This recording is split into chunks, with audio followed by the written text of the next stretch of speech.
José Manuel, achas que com tantas eleições é como se regressássemos àqueles anos de instabilidade das décadas de 70 e 80 do século passado? De alguma forma é pior ainda, porque eu acho que é pior ainda, e vou explicar porquê. Acho que é pior e claramente pior. Vamos lá ver. Nós tivemos um período que durou essencialmente 10 anos, um bocadinho mais de 10 anos, entre 1975, se considerarmos a eleição constituinte, e 1987, se considerarmos a primeira maioria de Cavaco Silva, em que tivemos uma eleição em 75, constituinte, mas esta aqui não conta, não é? Portanto, depois tivemos 76, primeiras eleições, depois 79, 80, 83, 85 e 87. Pronto. Grande ritmo. Há aqui um pormenor pelo meio, que é, uma destas está a mais, porque o regime até à revisão constitucional de 1982 era um regime que previa, o regime que ainda hoje existe nas autarquias locais, que é, quando se dissolvia um parlamento, haviam as chamadas eleições intercalares. Portanto, o que é que isso significava? Significava-se que se elegia um parlamento para completar a legislatura. E as legislaturas eram certas, como são hoje os mandatos municipais, não é? Portanto, se o governo caísse ao fim de um ano, a outra Assembleia cumpria 3. Exatamente. Portanto, o primeiro governo de Sá Carneiro dura só um ano, não porque caia, mas porque ele resulta de uma eleição intercalar. As pessoas não se recordam disto. Há uma geração que se calhar não sabe, há uma geração que não terá nenhuma ideia sobre isto. Mas, portanto, e ele depois volta a ganhar, até com uma maioria reforçada, portanto, em 1980. Portanto, este conjunto de eleições nunca tivemos maioria, tivemos maioria com Sá Carneiro e AD em 79 e 80. Depois, o governo de 80, apesar de ter maioria e estar confortável, acabou por cair por razões que têm a ver com uma crise económica e com o comportamento do CDS, que acabou por achar que uma vitória eleitoral era insuficiente nas autarquias locais. Enfim, isto a história discutirá. Depois tivemos novamente uma situação de facto difícil, portanto, a segunda vez que o FMI cá esteve, e tivemos novamente um governo de maioria e uma legislatura de maioria mais curta, portanto, 83, 85, Bloco Central, o famoso Bloco Central, o odiado Bloco Central, já voltaremos a esse tema, e depois tivemos a situação que em muitos aspectos, mas noutros não, recordará mais o período que estávamos a viver, que é um governo que resulta, um governo também do PSD, com uma minoria muito pequena na Assembleia, com uma votação muito parecida, à volta dos 29%, primeiro governo de Cavaco Silva, só que com uma diferença muito grande em relação à situação atual. E essa diferença muito grande é que, na altura, havia radicalismo de esquerda, apenas um partido, o PCP, muito forte, muito mais forte do que é hoje, mais forte sozinho do que hoje é o PCP e o Bloco somados. Havia um populismo, só que era um populismo de centro, que era o PRD, portanto, o partido presidencial. Portanto, era um partido com muitas características populistas, um partido que tinha crescido para trazer decência à política, um partido que se tinha alimentado da percepção pública que havia muita corrupção. E atenção, na altura havia de facto um nível de corrupção política... De grande informalidade, muito, muito grande. As regras eram muito diferentes. Havia até uma autoridade contra a corrupção, dirigida ainda por um militar de Abril, Costa Brás. Enfim, outro tempo. Mas esta situação era uma situação, por isso, muito diferente. Porquê? Porque tínhamos um sistema político que, episodicamente, tinha estado muito fragmentado, porque só esteve fragmentado entre 85 e 87 com o PRD, porque depois a seguir, em 87, o PRD desaparece. Literalmente desaparece, e é a primeira maioria absoluta de Cavaco Silva. Além de ser muito diferente termos um populismo, digamos assim, de centro, de termos dois populismos na extrema-esquerda e na extrema-direita, que é a situação atual, havia outra coisa que também era muito diferente. O facto de ser um partido centrista tinha permitido ao PRD, numa primeira fase, até viabilizar o governo de Cavaco Silva, portanto, o primeiro governo minoritário de Cavaco Silva, e depois, erro fatal para o PRD, achar que podia aliar-se ao Partido Socialista, coisa que o Partido Socialista achou muito bem, pois isto tem a ver com a história do Partido Socialista, com a relação entre os socialistas e os hienistas, portanto, mas só que esqueceram-se que em Belém estava um senhor chamado Mário Soares, que tinha um ódio de morte ao anterior presidente e ao hienismo, portanto, ao chamado partido presidencial, e que, portanto, cortou as vasas, mesmo sabendo que disso podia resultar uma maioria absoluta de Cavaco Silva. Mesmo sabendo isso...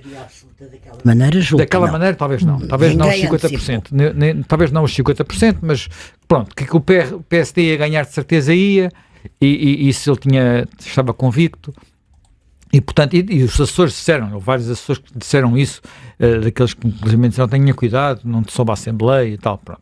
Bem, portanto, temos uma situação parecida, uma sucessão de governos, mas estamos num período pós-revolucionário, estamos a estabilizar, estamos na primeira parte deste período com uma Constituição que tinha que ser revista e foi em 82, e apesar de tudo, com um grau de comprometimento dos principais partidos com algumas mudanças importantes na sociedade portuguesa, e os principais partidos eram PSD e PS, muito relevante, ao ponto de terem feito a muito importante revisão constitucional de 1982, que é aquela que verdadeiramente transforma Portugal num regime de uma democracia completa.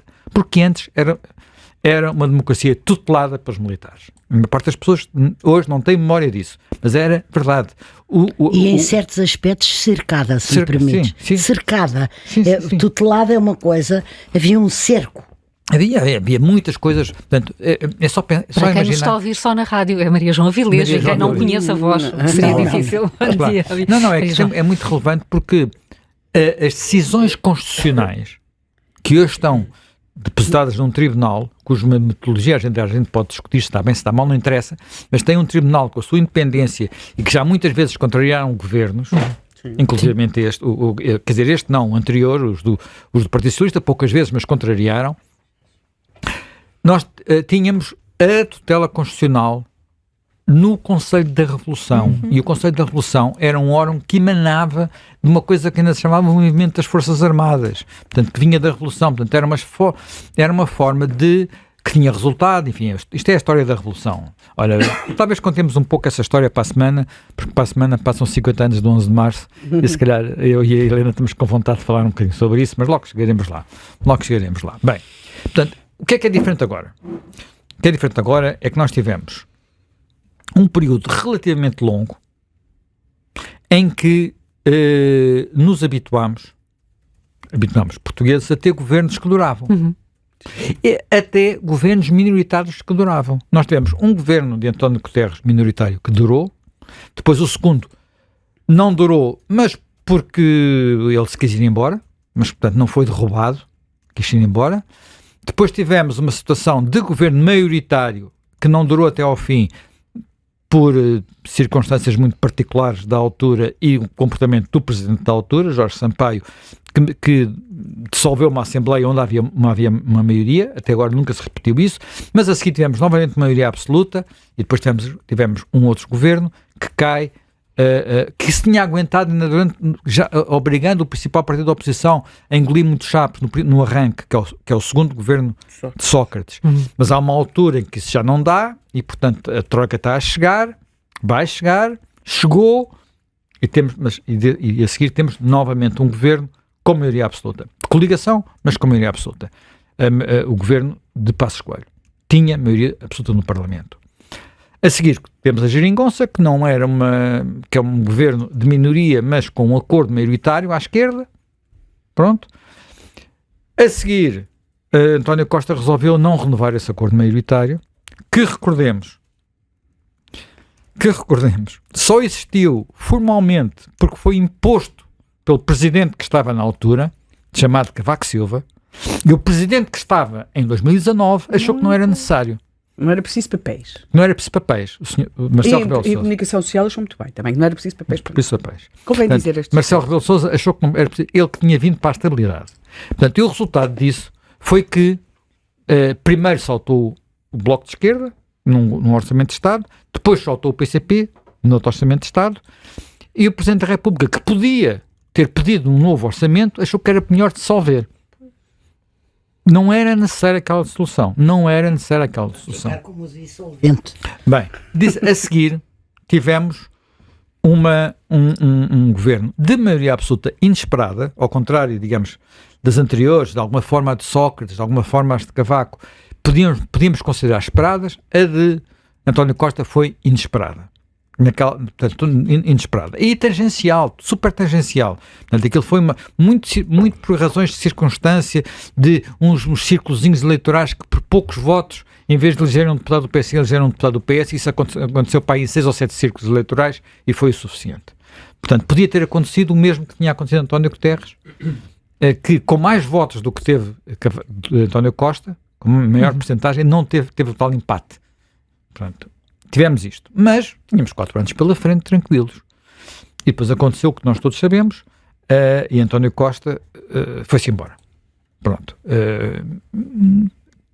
Tudo sobre isso ainda muito está por saber, porque não sabemos como é que vai acabar o processo judicial, não sabemos como é que aquele dinheiro foi parar digamos, à sala do chefe de gabinete, ao gabinete do chefe de gabinete, não sabemos, no fundo, talvez ele conte isso nas memórias, se um dia tiver para aí virado, António Costa conte se isto não era o que ele no fundo queria, que era ter uma saída para poder estar livre na altura em que chegasse a escolha do Conselho Europeu, que era o seu sonho, assumido. Absolutamente. Portanto, era o seu sonho assumido e, portanto, encontrou nenhuma escapatória e o resto que fica por sua Há poucas histórias tão pouco contadas como essa. Pronto. Algum dia devemos lá chegar, talvez algum dia devemos lá chegar. Bem,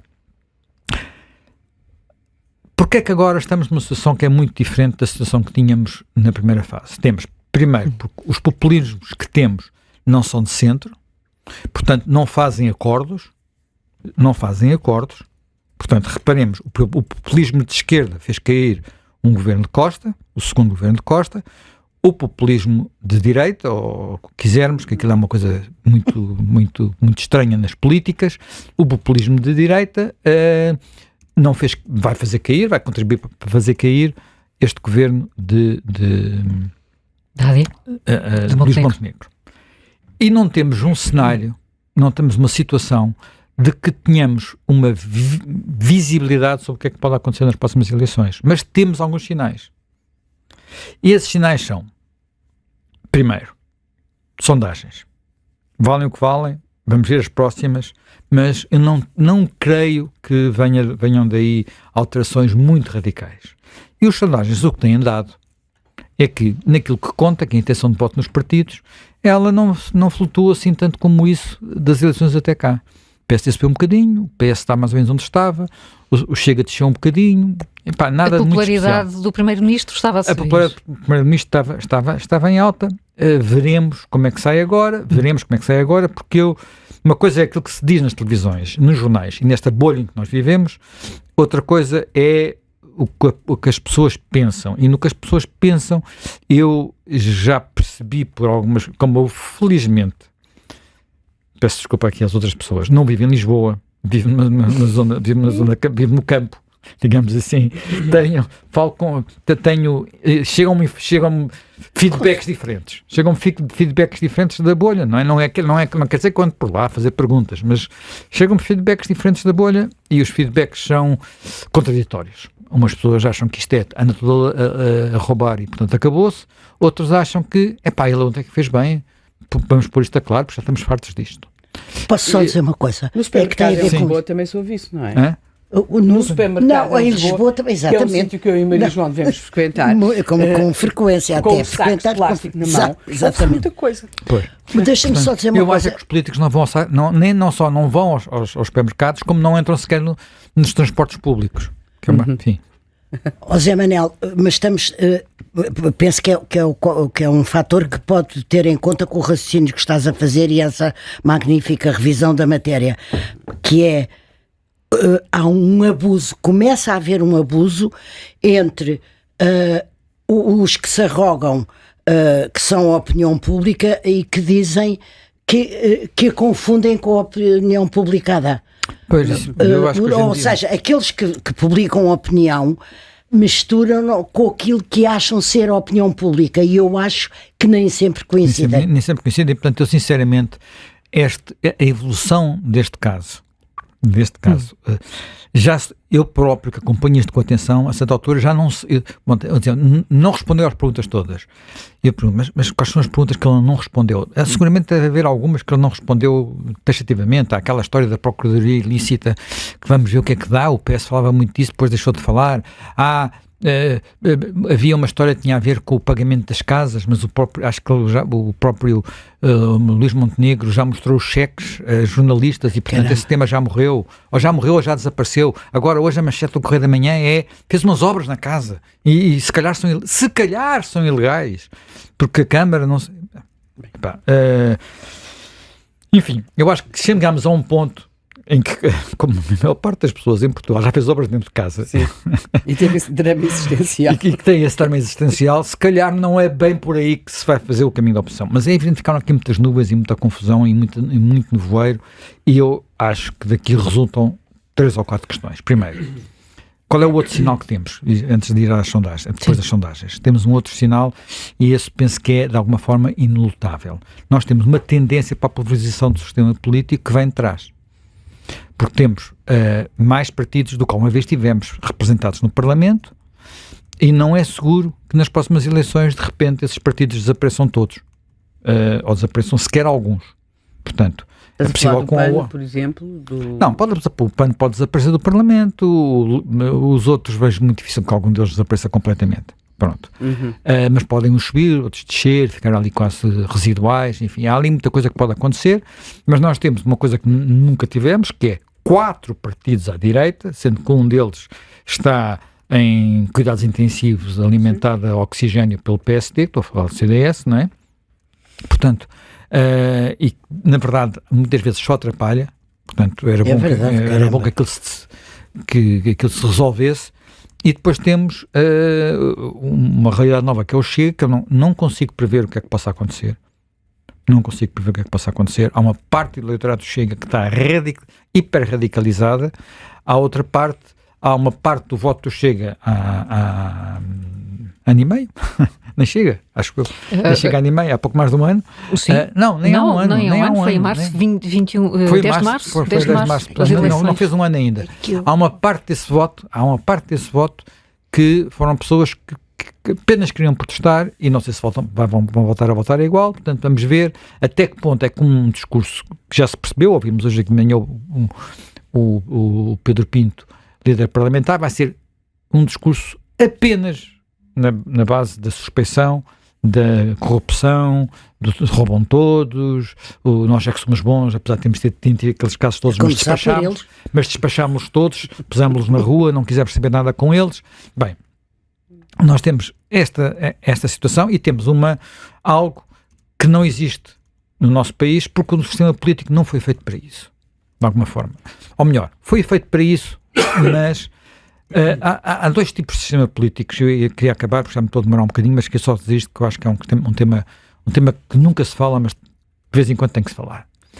Porque temos que olhar para a Europa, não é? Para o que está passando na Europa. Porque na Europa também houve pulverização do sistema político. Quer dizer, nós tínhamos, olha para a Alemanha, as eleições alemãs, nós começámos a vida na Alemanha há 60 ou 70 anos com o Sr. Adenauer, que uma vez conseguiu 50% também, como o Cavaco Silva numas eleições.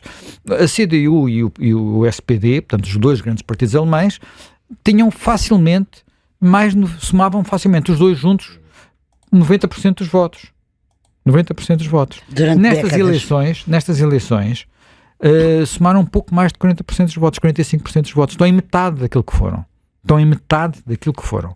E isto é uma tendência que nós olhamos para os outros países à volta, olhamos para a Holanda, olhamos para a Áustria, olhamos para a Suécia, e é tudo igual. Até no Reino Unido. O que é inacreditável. Até no Reino Unido.